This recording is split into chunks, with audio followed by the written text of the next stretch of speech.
Hello students, आज हम हिंदी का 5th पार्ट पढ़ रहे हैं। Class 3rd। कौन सी क्लास? 3rd क्लास का 5th पार्ट पढ़ेंगे, जिसमें अपने 2nd चैप्टर चल रहा था वर्ण और वर्णमाला, जिसमें मैंने आपको वर्ण और वर्णमाला दोनों के बारे में पढ़ाया था कि वर्ण क्या होते हैं। भाषा की सबसे छोटी इकाई वर्ण कहलाती है और वर्ण के मेल को ही क्या कहते हैं? वर्णमाला। वर्ण के दो भेद बताए थे, एक स्वर और एक व्यंजन। स्वर में 11 होते हैं और व्यंजन 33 होते हैं। तो इनके मेल से स्वर और व्यंजन दोनों को मिलाकर क्या बनती है? वर्णमाला बनती है। अब आपने व्यंजन पढ़े थे, तो व्यंजन में अपन ने 4 व्यंजन नहीं पढ़े थे जो अपन बोलते हैं, लेकिन वो होते क्या है? संयुक्त व्यंजन होते हैं। क्या होते हैं वो? संयुक्त व्यंजन। संयुक्त व्यंजन क्या होते हैं? दो व्यंजनों के मेल से बनने वाले शब्द, दो व्यंजनों के मेल से बनने वाले अक्षर क्या बनाते हैं? संयुक्त व्यंजन बनते हैं। जैसे दो व्यंजनों को मिलाकर के अपन क्या करेंगे? एक संयुक्त व्यंजन बनाएंगे। दो व्यंजन को मिलाना है, स्वर को नहीं, दो व्यंजन को। जैसे क्षय है, ये क्या है? संयुक्त व्यंजन है। कैसे? इसमें आधा क और श मिला हुआ है, तो ये क्या बन गया? क्या बना ये?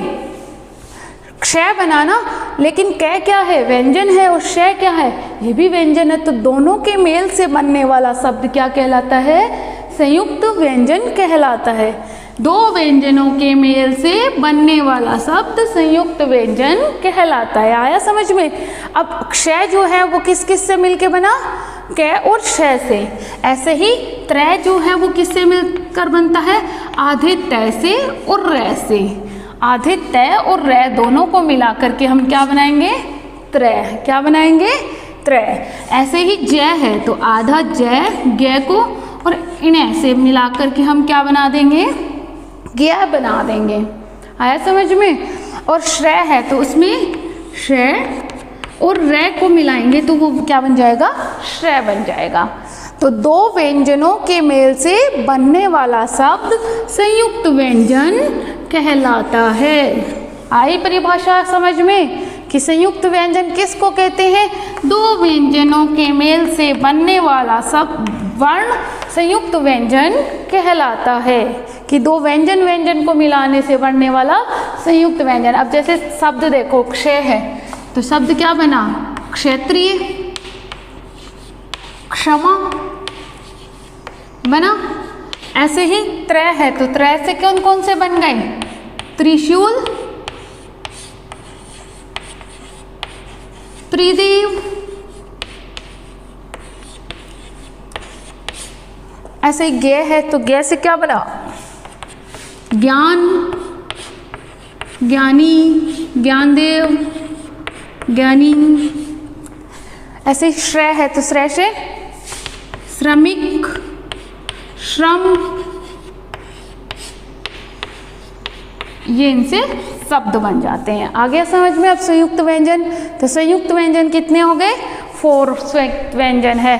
तो वर्णमाला में पूरे टोटल कितनी वर्णमाला होती है? वर्णमाला पूरे वर्ण को कितने वर्ण मिलकर बनती है? 52 वर्ड्स, 52 वर्ण मिल करके वर्णमाला बनाते हैं। अब वो 52 कौन कौन से हैं? देखो, स्वर 11 हो गए, व्यंजन 33 हो गए, फिर अयोग्यवाह बताया था आपको 2 वो हो गए, और उसके बाद में आया अपना ये 4 संयुक्त व्यंजन हो गए। ठीक है, 4। अब फिर आपको 2 विकसित व्यंजन बताए थे जो अभी विकसित हुए हैं, नए विकसित हुए व्यंजन। आप देखते हो तो पूछते हो ना, मैम ये क्या है? वो विकसित व्यंजन है 2। कौन कौन से? एक तो ड, जिसके नीचे डॉट्स लगी हुई होती है, वो दोनों। कैखा गढ़ में भी होते हैं ना, ड और ढ होते हैं ना। इन दोनों का यूज फर्क इतना ही होता है कि इन दोनों का यूज जो है वो कहाँ होता है? अपन जब शब्द बनाते हैं तो उनके स्टार्टिंग में होता है, और इन दोनों का यूज कभी भी स्टार्टिंग में नहीं होता है। इनका यूज या तो बीच में होगा या लास्ट में होगा। इनसे कोई भी शब्द नहीं बनते, स्टार्ट नहीं होते, और इन दोनों से हम शब्द स्टार्ट कर सकते हैं। तो 2 ये विकसित व्यंजन हो गए। अब टोटल कितने हो गए, काउंट कर लो, 6, 8, 9, 9 और 3 12, 2 हो गया, 1 कैरेट, 3 4 1 5। तो टोटल वर्णमाला कितनी हो गई अपनी 52। आ गया समझ में? ये आपका पूरा चैप्टर हो गया। अब आप लोग अपनी बुक ओपन कर लीजिए, मैं चैप्टर पढ़ रही हूँ, आप उसको देख लीजिए। पेज नंबर 8 ओपन कर लीजिए, चैप्टर 2 वर्ण और वर्णमाला। समझ गए? उसमें सबसे पहले है वर्ण। अब वर्ण क्या है? जब हम बोलते हैं, आप सबका ध्यान आपकी बुक में होना चाहिए, मैं साथ रीड कर रही हूँ, आप ध्यान दोगे कि जब हम बोलते हैं तो हमारे मुख से बहुत सी छोटी छोटी ध्वनियाँ निकलती है। इन ध्वनियों को वर्ण कहते हैं। इन ध्वनियों को क्या कहते हैं? वर्ण कहते हैं। निम्नलिखित ध्वनियों पर विचार कीजिए कि ले आधा ले, ए डे आधा ए और के आधा आ। तो लड़का, लड़के में कितनी ध्वनियाँ आई? 6, मैंने समझाया था आपको। वैसे ही फल है, फल में 4 ध्वनियाँ आती है। लालटेन में 8 ध्वनियाँ हो गई और बच्चे में 5 ध्वनियाँ हो गई। जैसे बे आधा हो गया, फिर ए हो गया, तो 2 तो ये हो गया, फिर चे और फिर पूरा चे और आ की मात्रा, तो फिर 5 हो गई। आपने देखा कि ऊपर ध्वनि समूहों के वस्तुओं से नाम बने हैं कि ध्वनि समूहों से वस्तुओं के नाम बनाए गए हैं।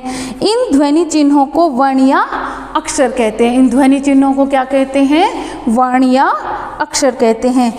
ध्वनि को जब चिन्ह के रूप में लिखा जाता है तो यह अक्षर कहलाता है। ध्वनि जब चिन्ह के रूप में लिखी जाती है, ऐसे लिखी जाती है, तो उन्हें क्या कहते हैं? अक्षर कहते हैं। भाषा की सबसे छोटी ध्वनि वर्ण या अक्षर ही कहलाती है, कि भाषा का सबसे छोटी ध्वनि जो है वो वर्ण या अक्षर ही कहलाती है। अब भाषा के भेद वर्णों के 2 प्रकार के होते हैं। वर्ण 2 प्रकार के होते हैं, स्वर और व्यंजन।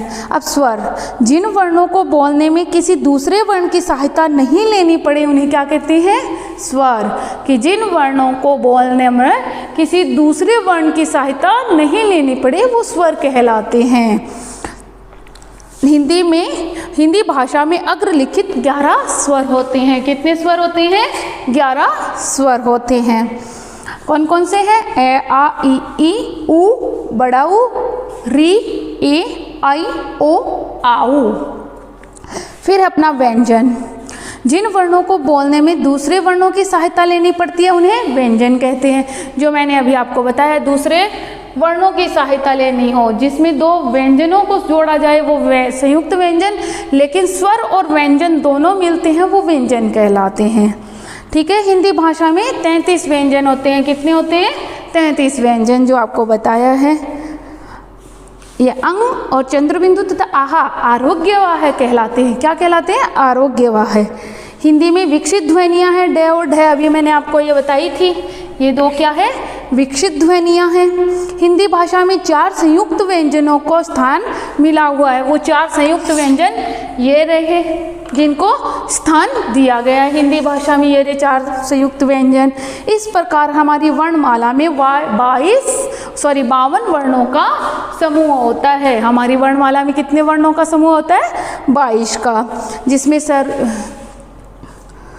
स्वर हो गए, व्यंजन हो गए, आरोग्यवाह, संयुक्त व्यंजन और विकसित व्यंजन, सबको मिला करके 52 व्यंजन हो गए। वर्णमाला बन गई। अब वर्णमाला का अर्थ होता है वर्णों की माला। वर्णों की क्रमबद्ध सारणी को वर्णमाला कहते हैं। कि वर्णों की एक क्रमबद्ध जो सारणी होती है उसको क्या कहते हैं? वर्णमाला कहते हैं। क्रम के द्वारा उनको लिखा गया वो वर्णमाला कहलाती है। हिंदी वर्णमाला में मुख्यतः स्वर तथा व्यंजन सम्मिलित है। कि हिंदी वर्णमाला में स्वर तथा व्यंजन दोनों शामिल है। इसके अतिरिक्त इसमें कुछ दूसरे व्यंजनों को भी शामिल किया जाता है। इसके अलावा किसी दूसरे व्यंजनों को भी इसमें शामिल किया जाता है। संयुक्त व्यंजन, 2 व्यंजनों से बने ऐसे व्यंजन जिनकी मूल पहचान बिल्कुल समाप्त हो जाए उन्हें संयुक्त व्यंजन कहते हैं कि जिनकी मूल पहचान तो एकदम समाप्त हो गई और नए व्यंजन बनकर निकल आए, उसे संयुक्त व्यंजन कहते हैं। हिंदी भाषा में 4 संयुक्त व्यंजनों को स्थान मिला है। वो 4 संयुक्त व्यंजन मैंने आपको अभी समझाए हैं। अब अनु मेरी कक्षा में है, क्षय वाला अनु मेरी कक्षा में किस किस से मिले, कै और शय से मिलकर के क्षय बन गया। सोनू मेरा मित्र है, तो मित्र त्रय को बनाना है, तय और रह को मिलकर के त्रय बन गया। आज विज्ञान का युग है, तो जय और णय को मिलाकर अपन ने क्या किया, ज्ञ बनाया, तो ज्ञान विज्ञान का युग है। श्रीमान आपका स्वागत है, तो श्री किससे मिला, शय और रह, आधे शय और रह से श्री बन गया। अब आपने क्या पढ़ा वो देखो थोड़ा सा। भाषा की छोटी से छोटी ध्वनि वर्ण कहलाती है। ध्वनियों के मिलने से भाषा बनती है। वर्णों के प्रमुख भेद होते हैं स्वर और व्यंजन। स्वरों को बोलने में किसी दूसरे वर्ण की सहायता नहीं लेनी पड़ती है। व्यंजनों को बोलने में दूसरे स्वरों की सहायता लेनी पड़ती है। व्यंजन को बोलेंगे तो स्वर की सहायता तो अपन को लेनी पड़ेगी। स्वर व्यंजन संयुक्त व्यंजन के मिलने से वर्णमाला बनती है, कि स्वर व्यंजन और संयुक्त व्यंजन के मिलने से इनसे वर्णमाला बनती है। ओके स्टूडेंट्स, अब आप इस चैप्टर को पूरा रीड करोगे, समझोगे, सारी चीज़ें जो मैंने बताई है उनको याद करोगे, फिर नेक्स्ट क्लास के अंदर मैं आपको इसके क्वेश्चन आंसर करवा दूंगी। आपको जितने आ रहे हैं उतने आप कर लीजिए। Okay, thank you students. For more updates, search on YouTube RP Dular Shikshan Sansthan. Please subscribe the channel and press bell icon.